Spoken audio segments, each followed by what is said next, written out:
ষষ্ঠ আমি শুরু করছি।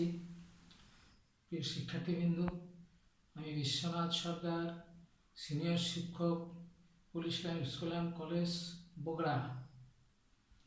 আজ আমি তোমাদের সম্মুখে যে অনলাইন ক্লাসটি নিয়ে উপস্থিত হয়েছি সেটি হলো সপ্তম শ্রেণীর বাংলা দ্বিতীয় পত্র ব্যাকরণ অধ্যায় 6.2 প্রত্যয় যোগে শব্দ গঠন লেকচার 1। এটি হলো অর্ধবার্ষিক পরীক্ষা 2020-এর সিলেবাস থেকে। প্রিয় শিক্ষার্থীবৃন্দ, সপ্তম শ্রেণীর সকল ছাত্রছাত্রী, তোমরা আজকের আমার এই ক্লাসে স্বাগত। তাহলে আমি এখন যাচ্ছি সপ্তম শ্রেণী বাংলা দ্বিতীয় পত্র ব্যাকরণের প্রত্যয় যোগে শব্দ গঠন লেকচার 1 এর আরেকটি লেকচার আসবে। প্রিয় শিক্ষার্থীবৃন্দ, আশা করি তোমরা সবাই স্বাস্থ্যবিধি মেনে ভালো আছো। তো আশা করি ভালো আছো, আমিও ভালো আছি। তাহলে এসে আবার আমরা প্রত্যয় যোগে শব্দ গঠনের আলোচনায় যাই। দেখো তোমরা বোর্ডে কৃত ও তদ্ধিত দুই ধরনের প্রত্যয়ী শব্দ গঠনের সহায়ক।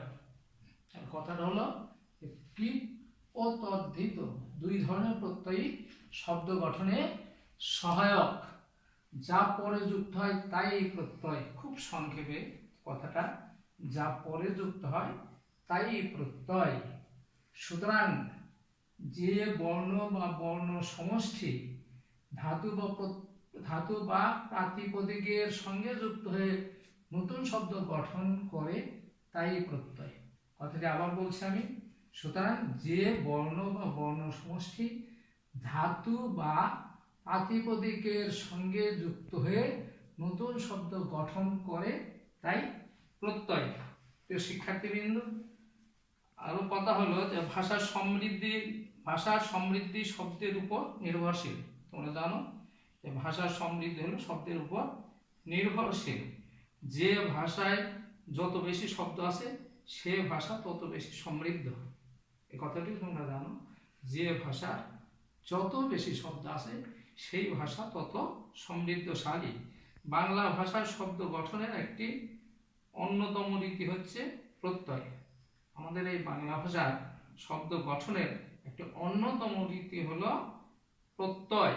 কিন্তু প্রত্যয়ের নিজের কোনো স্বাধীন অর্থ নেই। প্রত্যয়ের কি নেই? নিজের কোনো স্বাধীন অর্থ নেই। এবার যাচ্ছি আমি প্রত্যয়ের সংজ্ঞায়। দেখো সংজ্ঞায় কি বলা হয়েছে? যে বর্ণ বা বর্ণ সমষ্টি ধাতু বা শব্দের পরে যুক্ত হয়ে নতুন অর্থবোধক শব্দ গঠন করে তাকে প্রত্যয় বলে। শিক্ষার্থীবৃন্দ, সংজ্ঞাটি আবার বলছি, বা দেখো, যে বর্ণ বা বর্ণ সমষ্টি ধাতু বা শব্দের পরে যুক্ত হয়ে নতুন অর্থবোধক শব্দ গঠন করে তাকে প্রত্যয় বলে। এই সম্বন্ধে এখন যেমন দেখো তোমরা প্রত্যয় গঠন করে এই সম্বন্ধে ডক্টর মোহাম্মদ শহীদুল্লাহ সংজ্ঞা উনি বলছেন। ডক্টর মোহাম্মদ শহীদুল্লাহর মতে ধাতু বা শব্দের উত্তর ভিন্ন ভিন্ন অর্থে যে বর্ণ বা বর্ণসমূহ যুক্ত হইয়া শব্দ গঠিত হয় তাদেরকে প্রত্যয় বলে।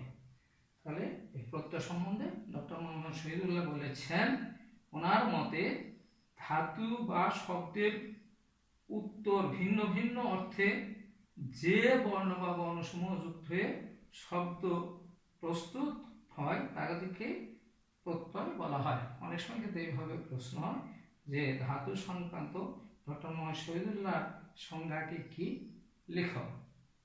এবার আসছে দেখো, যেমন হাত যোগ আ সমান হাতা, মনু যোগ অ সমান মানব, ধাতু চিহ্ন চল যোগ, এই চিহ্নটাকে বলা হবে ধাতু চিহ্ন। ধাতু চিহ্ন চল যোগ অন্ত চলন্ত। আবার ধাতু চিহ্ন ক্রি যোগ অক সমান কারক। এখানে আ, অ, অন্ত এবং অক এগুলো হলো প্রত্যয়। তাহলে কি এখানে দেখো এই যে উদাহরণগুলি দেওয়া হয়েছে, এখানে আ, এই যে হাতলের আ, মনুর অ এবং মনুর অ এবং স্বরের অন্ত এবং ওই যে কারকের অক, এগুলো হলো প্রত্যয়। হাত, মনু নাম প্রকৃতি, এখানে হাত আর মনু এটা হলো নাম প্রকৃতি এবং চল হলো ক্রি অর্থাৎ ক্রিয়া প্রকৃতি। চলটা হলো ক্রি অর্থাৎ ক্রিয়া প্রকৃতি। তাহলে প্রকৃতি হলো প্রধানত দুই প্রকার, জানো, আবার বলছি। আচ্ছা, প্রত্যয় প্রধানত দুই প্রকার। আবার শোনো, প্রত্যয় প্রধানত কয় প্রকার? তাহলে প্রত্যয় প্রধানত দুই প্রকার। কি কি? যথা, এক নম্বর হলো কৃৎ প্রত্যয়, দুই নম্বর হলো তদ্ধিত প্রত্যয়। তো শিক্ষার্থীবৃন্দ, অনেক সময় কিন্তু এইভাবে প্রশ্ন হয় অবজেক্টিভে, প্রত্যয় কয় প্রকার? 2, 3, 4, 5। তাহলে কোনটা সঠিক উত্তর? প্রত্যয় হলো দুই প্রকার প্রধানত। এবার আসছি কৃৎ প্রত্যয় নিয়ে আলোচনায়। এক নম্বর কৃৎ প্রত্যয়। কৃৎ প্রত্যয় নিয়ে এখন আমি আলোচনায় যাচ্ছি। কৃৎ প্রত্যয় হলো ধাতুর পরে যে প্রত্যয় যুক্ত হয়ে নতুন শব্দ গঠন করে তাকে কৃৎ প্রত্যয় বলা হয়। আবার বলছি শোনো, কৃৎ প্রত্যয় কাকে বলে? কৃৎ প্রত্যয় হলো ধাতুর পরে যে প্রত্যয় যুক্ত হয়ে নতুন শব্দ গঠন করে তাকে কৃৎ প্রত্যয় বলে। যেমন ধাতু চিহ্ন ধর যোগ আ, ধরা। ধাতু চিহ্ন ডুব যোগ উড়ি, ডুবুরি। ধাতু চিহ্ন দৃশ যোগ দৃশ যোগ জ অর্থাৎ অন্তস্থ জ, দৃশ্য ইত্যাদি। দৃশ্য যোগ জ সমান হলো দৃশ্য ইত্যাদি। এবার আসছে আমি তদ্ধিত প্রত্যয় নিয়ে আলোচনা। তদ্ধিত প্রত্যয় কাকে বলে এবং এর কিছু উদাহরণ। তদ্ধিত প্রত্যয় হলো শব্দের পরে যে প্রত্যয় যুক্ত হয়ে নতুন শব্দ গঠন করে তাকে তদ্ধিত প্রত্যয় বলে। শিক্ষার্থীবৃন্দ, এর আগে তোমরা জানলে কৃৎ প্রত্যয় কি? যে ধাতুর পরে যে প্রত্যয় যুক্ত হয়ে নতুন শব্দ গঠন করে তাকে বলা হবে কৃৎ প্রত্যয়। আর শব্দের পরে যে প্রত্যয় যুক্ত হয়ে নতুন শব্দ গঠন করে তাকে বলা হবে তদ্ধিত প্রত্যয়। যেমন তদ্ধিত প্রত্যয়ের উদাহরণ বাঘ যোগ আ, বাঘা। সোনা যোগ আলি, সোনালি। সপ্তাহ যোগ কৃষ্ণ, হস্যই মধ্যাহ্ন। আবার বলছি কথাটি, সপ্তাহ যোগ ইক, সাপ্তাহিক। সাপ্তাহিক। আবারও এটা হলো সপ্তাহ যোগ ইক, সাপ্তাহিক ইত্যাদি। এবার কৃৎ প্রত্যয় এবং তদ্ধিত প্রত্যয়ের মধ্যে আবার ভাগ রয়েছে। জানো যে প্রধানত প্রত্যয়কে দুটি ভাগে ভাগ করা হয়েছে, কৃৎ প্রত্যয়, একটা হলো তদ্ধিত প্রত্যয়। এই কৃৎ প্রত্যয় এবং তদ্ধিত প্রত্যয়ের মধ্যে আরও ভাগ রয়েছে, আবারও ভাগ রয়েছে, সেগুলি এখন যাচ্ছি আলোচনায়। কৃৎ প্রত্যয় দুই প্রকার। তাহলে যদি বলা হয় প্রশ্নে কৃৎ প্রত্যয় কয় প্রকার? কৃৎ প্রত্যয়টা হলো দুই প্রকার, সংস্কৃত কৃৎ প্রত্যয় ও বাংলা কৃৎ প্রত্যয়। আবার বলছি, কৃৎ প্রত্যয় এবং তদ্ধিত প্রত্যয়ের মধ্যে আবার ভাগ রয়েছে, সেই ভাগের আলোচনায়। কৃৎ প্রত্যয় দুই প্রকার, যথা সংস্কৃত কৃৎ প্রত্যয় ও বাংলা কৃৎ প্রত্যয়। কৃৎ প্রত্যয়টা কয় প্রকার? দুই প্রকার। সেগুলি কি কি? একটা হলো সংস্কৃত কৃৎ প্রত্যয়, আরেকটি হলো বাংলা কৃৎ প্রত্যয়। আর তদ্ধিত প্রত্যয় তিন প্রকার। শিক্ষার্থীবৃন্দ দেখো, তাহলে কৃৎ প্রত্যয় যদি প্রশ্ন হয় কৃৎ প্রত্যয় কয় প্রকার, সেটা হলো দুই প্রকার। আবারও শোনো সেটা কি কি? একটা হলো সংস্কৃত কৃৎ প্রত্যয়, আর একটা হলো বাংলা কৃৎ প্রত্যয়। এবার আসছে তদ্ধিত প্রত্যয়। তদ্ধিত প্রত্যয় হলো তিন প্রকার। এগুলি হলো সংস্কৃত তদ্ধিত প্রত্যয়, বাংলা তদ্ধিত প্রত্যয় ও বিদেশি তদ্ধিত প্রত্যয়। তাহলে কৃৎ প্রত্যয় দুই আর তদ্ধিত প্রত্যয় হলো তিন প্রকার। এখানে এসে বিদেশি তদ্ধিত প্রত্যয়টা বেশি, আর আগেরটার মতোই তদ্ধিত প্রত্যয় হলো সংস্কৃত তদ্ধিত প্রত্যয়, বাংলা তদ্ধিত প্রত্যয় ও বিদেশি তদ্ধিত প্রত্যয়। এখন আসছি সংস্কৃত কৃৎ প্রত্যয় নিয়ে আলোচনা। সংস্কৃত কৃৎ প্রত্যয় অর্থাৎ সংস্কৃত প্রত্যয় যে কৃৎ প্রত্যয় যে দুই প্রকার, তার এক প্রকার হলো সংস্কৃত কৃৎ প্রত্যয় আর বাংলা কৃৎ প্রত্যয়। প্রথমেই আসছে সংস্কৃত কৃৎ প্রত্যয় নিয়ে আলোচনায়। সংস্কৃত কৃৎ প্রত্যয় সংস্কৃত নিয়ম অনুযায়ী ওই ভাষার ধাতুর সঙ্গে যেসব সংস্কৃত প্রত্যয় যুক্ত হয়ে নতুন শব্দ গঠিত হয় তাদের সংস্কৃত প্রত্যয় বলে। আবারও বলছি কথাটি, সংস্কৃত কীট প্রত্যয় কি? সংস্কৃত নিয়ম অনুযায়ী ওই ভাষার ধাতুর সঙ্গে যেসব সংস্কৃত প্রত্যয় যুক্ত হয়ে নতুন শব্দ গঠিত হয় তাদের সংস্কৃত কীট প্রত্যয় বলে। যেমন ধাতু চিহ্ন কি যোগ তব্য। আবার বলছি ধাতু চিহ্ন, ধাতু চিহ্ন তোমাদেরকে তো দেখাইছি, এই ধাতু চিহ্ন হবে মনে করবে, তার ধাতু চিহ্ন ক্রি যোগ তব্য সমান হলো কর্তব্য। ধাতু চিহ্ন দৃশ্য যোগ অন দর্শন। আবারও বলছি ধাতু চিহ্ন দৃশ্য যোগ অন সমান হবে দর্শন ইত্যাদি। এগুলি গেল সংস্কৃত কীট প্রত্যয়ের আলোচনা। এবার আবার কীট প্রত্যয়ের দুই প্রকারের আরেক প্রকার বাংলা কীট প্রত্যয়। সেই বাংলা কীট প্রত্যয় নিয়ে এখন আমি আলোচনায় যাচ্ছি। বাংলা কীট প্রত্যয় হলো সংস্কৃত বা তৎসম ধাতু বিবর্জিত বাংলা ধাতুর সঙ্গে প্রাকৃত ভাষা থেকে আগত যেসব প্রত্যয় যুক্ত হয়ে নতুন শব্দ গঠিত হয় তাদের বাংলা কীট প্রত্যয় বলে। শিক্ষার্থীবৃন্দ আবার বলছি যে বাংলা কীট প্রত্যয়টা কি? এটি হলো কীট প্রত্যয় দুই প্রকারের, দ্বিতীয়টি 2 নম্বর যেটা বাংলা কীট প্রত্যয় সংস্কৃত বা তৎসম ধাতু বিবর্জিত বাংলা ধাতুর সঙ্গে প্রাকৃত ভাষা থেকে আগত যেসব প্রত্যয় যুক্ত হয়ে নতুন শব্দ গঠিত হয় তাদের বাংলা কীট প্রত্যয় বলে। যেমন ধাতু চিহ্ন নাস যোগ অন সমান নাচন। আবারও বলছি ধাতু চিহ্ন নাস যোগ অন সমান নাচন। ধাতু চিহ্ন ডুব যোগ অন্ত ডুবন্ত। শিক্ষার্থীবৃন্দ এবার যাচ্ছি আমি তদ্ধিত প্রত্যয় যে 3 প্রকার, সেই তদ্ধিত প্রত্যয় 3 প্রকারের আলোচনায়। প্রথমে তদ্ধিত প্রত্যয় 3 প্রকারের প্রথমটি হলো সংস্কৃত তদ্ধিত প্রত্যয়। এবার আমি তদ্ধিত প্রত্যয়ের আলোচনার 1 নম্বরে প্রথম সংস্কৃত তদ্ধিত প্রত্যয় সেটা নিয়ে আলোচনা। যে তদ্ধিত প্রত্যয় সংস্কৃত বা তৎসম শব্দের সঙ্গে যুক্ত হয়ে নতুন শব্দ গঠন করে তাকে সংস্কৃত তদ্ধিত প্রত্যয় বলে। আবারও বলছি বিষয়টি, সংস্কৃত তদ্ধিত প্রত্যয় যে তদ্ধিত প্রত্যয়, এটি হলো তদ্ধিত প্রত্যয় 3 প্রকারের প্রথমটি সংস্কৃত তদ্ধিত প্রত্যয়। যে তদ্ধিত প্রত্যয় সংস্কৃত বা তৎসম শব্দের সঙ্গে যুক্ত হয়ে নতুন শব্দ গঠন করে তাকে সংস্কৃত তদ্ধিত প্রত্যয় বলে। যেমন মনু যোগ স্ন অর্থাৎ মধ্যাহ্ন শয়ে নিয় সমান হলো মানব। লোক যোগ স্নেক মধ্যাহ্ন শয়ে নিয় সি এবং ক স্নেক, এটা লোক যোগ স্নেক সমান হলো লৌকিক ইত্যাদি। এবার আমি আসছি তদ্ধিত প্রত্যয় দ্বিতীয়টি বাংলা তদ্ধিত প্রত্যয় সেটি নিয়ে আলোচনায়। বাংলা তদ্ধিত প্রত্যয় হলো বাংলা ভাষায় ব্যবহৃত সংস্কৃত ও বিদেশি প্রত্যয় ব্যতীত বাকি প্রত্যয়গুলিকে বাংলা তদ্ধিত প্রত্যয় বলে। শিক্ষার্থীবৃন্দ আবারও আসছি তদ্ধিত প্রত্যয় 3 প্রকারের দ্বিতীয়টি বাংলা তদ্ধিত প্রত্যয় সেটি এর আলোচনায়। সেটি হলো বাংলা ভাষায় ব্যবহৃত সংস্কৃত বিদেশি প্রত্যয় ব্যতীত বাকি প্রত্যয়গুলোকে বাংলা তদ্ধিত প্রত্যয় বলে। অর্থাৎ বাংলা ভাষায় ব্যবহৃত যে সংস্কৃত শব্দ এবং বিদেশি প্রত্যয় এগুলি বাদ দিয়ে বাকি প্রত্যয়গুলি যেগুলো থাকে সেগুলি হলো বাংলা তদ্ধিত প্রত্যয়।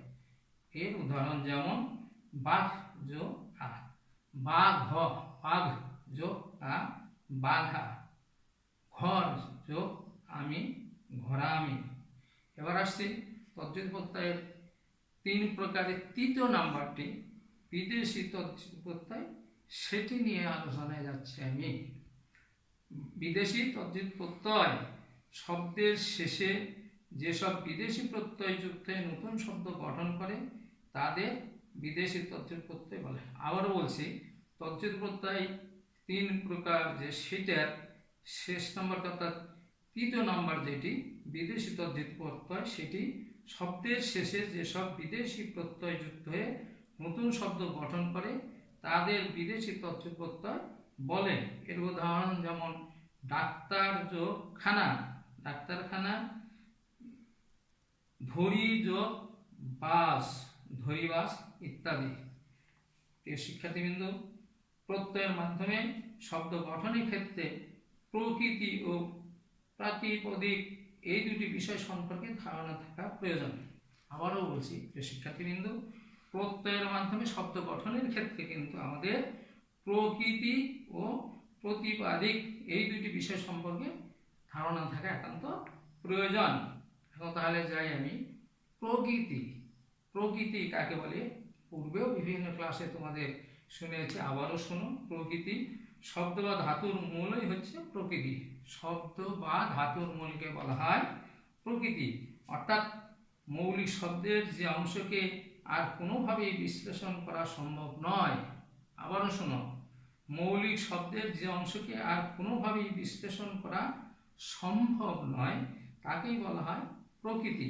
আবারও শোনো প্রকৃতির সংজ্ঞাটি, শব্দ বা ধাতুর মূলই হচ্ছে প্রকৃতি, অর্থাৎ মৌলিক শব্দের যে অংশকে আর কোনোভাবেই বিশ্লেষণ করা সম্ভব নয় তাকে বলা হয় প্রকৃতি। অথবা ভাষায় যা বিশ্লেষণ সম্ভব নয়, ভাষার ক্ষেত্রে যারা বিশ্লেষণ করা সম্ভব নয় এমন মৌলিক শব্দকে প্রকৃতি বলে। যে মৌলিক শব্দগুলিকে ভাষার ক্ষেত্রে আর বিশ্লেষণ করা সম্ভব নয় তাদেরকে বলা হবে প্রকৃতি। শব্দ কিংবা পদ থেকে প্রত্যয় বিভক্তি অপসারণ করলে প্রকৃতি অংশ পাওয়া যায়। তাহলে শব্দ থেকে পদ মানে শব্দ কিংবা পদ, শব্দ কিংবা পদ থেকে প্রত্যয় বিভক্তি, প্রত্যয় আর বিভক্তি এই দুটি অংশ সরিয়ে দিলে, অপসারণ করলে প্রকৃতি অংশ পাওয়া যায়। এই প্রকৃতি আবার দুই প্রকার। প্রিয় শিক্ষার্থীবৃন্দ, প্রকৃতি দুই প্রকার। প্রকৃতি হলো ক্রিয়া প্রকৃতি বা ধাতু, একটা নাম প্রকৃতি বা সংজ্ঞা প্রকৃতি। তাহলে প্রিয় শিক্ষার্থীবৃন্দ, প্রকৃতি কয় প্রকার বললাম? দুই প্রকার। কি কি? একটা হলো ক্রিয়া প্রকৃতি বা ধাতু, আর একটা নাম প্রকৃতি বা সংজ্ঞা প্রকৃতি। এবার আসছি ক্রিয়া প্রকৃতি। ক্রিয়া প্রকৃতি হলো প্রত্যয় নিষ্পন্ন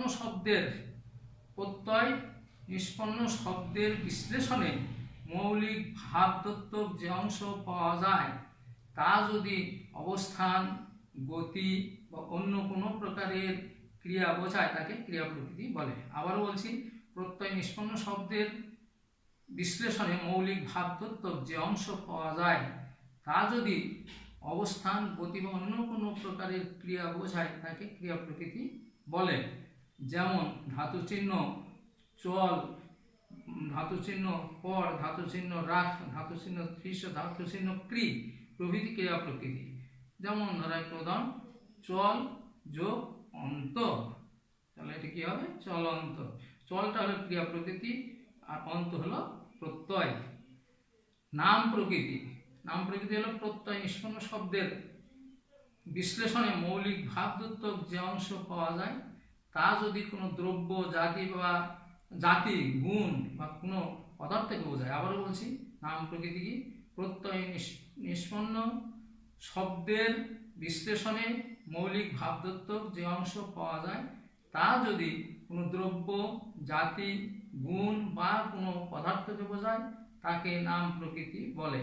যেমন মা, চাঁদ, গাছ প্রভৃতি নাম প্রকৃতি। হাতল সমান হলো হাত যোগ অল, তোমরা জানো এখানে হাতটা হলো নাম প্রকৃতি আর অল হলো প্রত্যয়। এরপরে আসছে আমি প্রতিপাদিক। প্রাতিপাদিক কি? প্রাতিপাদিক হলো বিভক্তিহীন নাম শব্দকে প্রাতিপদিক বলে। আবারও বলছি, প্রাতিপদিক কাকে বলে বা কি? প্রাতিপদিক হলো বিভক্তিহীন নাম শব্দকে প্রাতিপদিক বলে। যেমন হাত, বই, কলম, মাছ ইত্যাদি। প্রত্যয় সম্পর্কে কিছু জানা দরকার আমার প্রিয় শিক্ষার্থীবৃন্দ। প্রত্যয় সম্পর্কে জ্ঞাতব্য বিষয় হলো ক্রিয়াবাচক শব্দমূলের ক্ষেত্রে ধাতু চিহ্ন আগে বলছি তোমাদের, ধাতু চিহ্ন কোনটি? ক্রিয়াবাচক শব্দমূলের ক্ষেত্রে ধাতু চিহ্ন ব্যবহৃত হয়। যেমন ধাতু চিহ্ন চল যোগ অন্ত, চলন্ত, আর ধাতু চিহ্ন পঠ যোগ পাঠক। আর ধাতু ও প্রত্যয় উভয়কে একসঙ্গে উচ্চারণ করার সময় ধাতুর অন্তধ্বনি এবং প্রত্যয়ের আদি ধ্বনি অনেক ক্ষেত্রে পরস্পরের প্রভাবে সমতা প্রাপ্ত হয়। যেমন ধাতু চিহ্ন কাজ যোগ না, কান্না, ধাতু চিহ্ন রাজ যোগ না, রান্না উল্লেখিত উদাহরণে ধাতুর অন্তর্ধ্বনি দ ও ধ প্রত্যয়ের আদি ধ্বনি নয়ে সমতা প্রাপ্ত হয়েছে। প্রিয় শিক্ষার্থীবৃন্দু, এই ছিল আজ আমাদের সপ্তম শ্রেণীর বাংলা দ্বিতীয় পত্রের ব্যাকরণ অধ্যায় 6.2 প্রত্যয় যুগে শব্দ গঠন লেকচার 1। এখানেই আলোচনা আমি আজ শেষ টানতে যাচ্ছি। এই বিষয়ের উপর আরেকটি লেকচার আসবে প্রত্যয় যুগে শব্দ গঠনে। তার পূর্বে তোমরা স্বাস্থ্যবিধি মেনে চলে সবাই বাসায় অবস্থান করো, সুস্থ থাকো। আমিও বাসায় অবস্থান করছি, সুস্থ আছি। মহান স্রষ্টার নিকটে তোমাদের সুস্বাস্থ্য, দীর্ঘায়ু এবং উত্তরোত্তর উন্নতি কামনা করে এখানেই শেষ করছি। ধন্যবাদ সবাইকে।